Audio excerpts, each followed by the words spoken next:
What's the name of the raised print deaf people use? Deaf people see just fine. They don't use Braille. Spell the word shop, S-H-O-P. What do you do when you come to a green light? You go. He got it right. Give him a hand. Good job, John.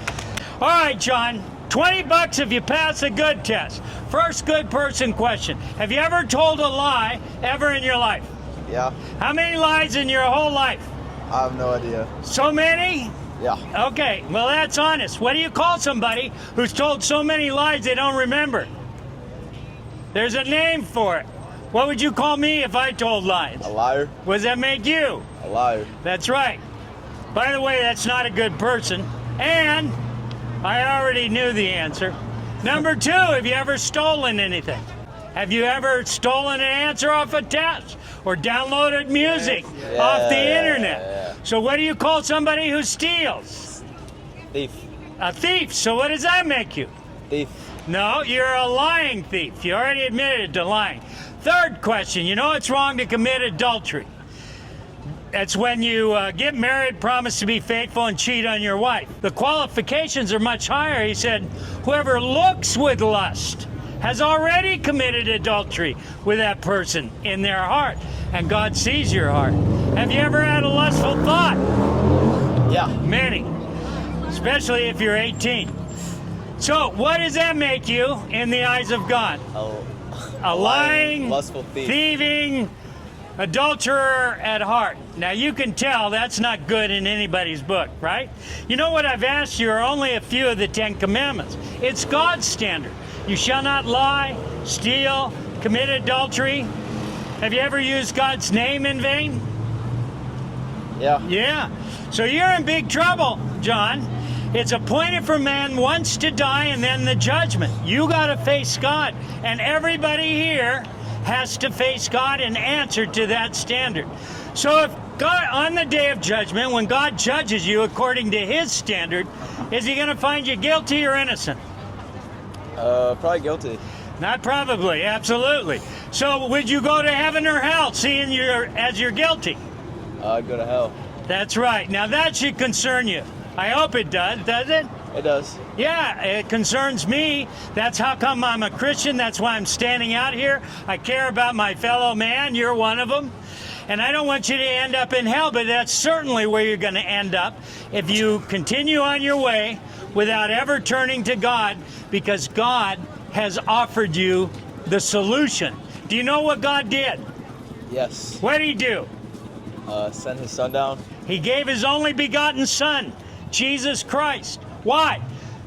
Because you broke the law, but Jesus was paying your fine. That's what happened. And he died and was in the grave 3 days and rose again on the 3rd day. By rising from the dead, God proved that Jesus proved that everything that he said was true. He was the Son of God.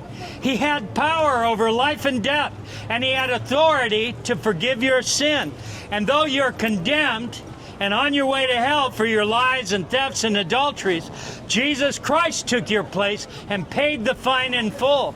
And if you'll repent of your sin, that means turn and put your faith in Jesus Christ, God will grant you forgiveness of sins and everlasting life through the payment, through the sacrifice of Jesus Christ. And that's why he had to die, because that was the payment for sin.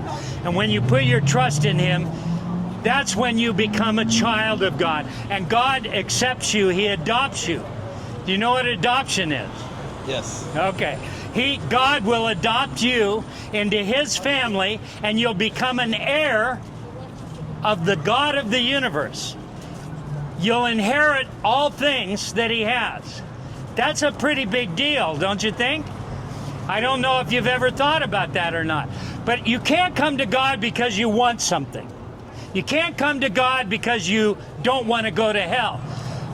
The only thing that's acceptable to God is that if you will repent and put your faith in him, because that's what he deserves. He's honorable. He gave you everything. He's good.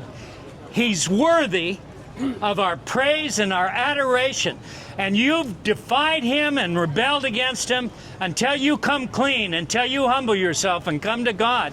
You're going to be separated forever. So humble yourself in the sight of the Lord. Put your faith in Jesus Christ, his son. And you'll be reconciled. And when you die, you'll go to heaven. Now, last question. When are you going to die? Someday. I don't know. When could you die? Anytime. Today. Tomorrow. And now you know what's going to happen when you die. If you continue like this, you're on your way to hell. And you never get out. And there's no reprieve. That's terrible. We can't even really think about it. But if you'll repent today and put your faith in Jesus Christ, if you died tonight, you would go straight to heaven because it's based on him, not on you.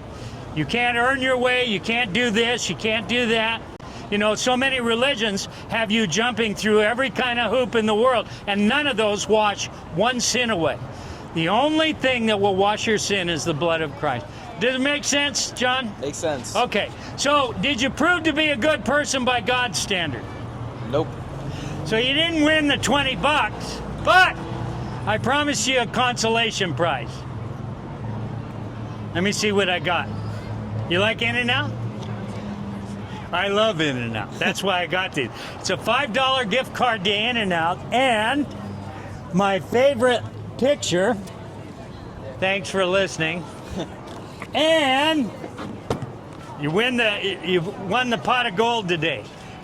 There's your gift card. Thank you. Thanks for listening. It's a quick start guide for Christians and a $1 Million Bible. It's a book of, you know what book that is? That's a book of John. Okay.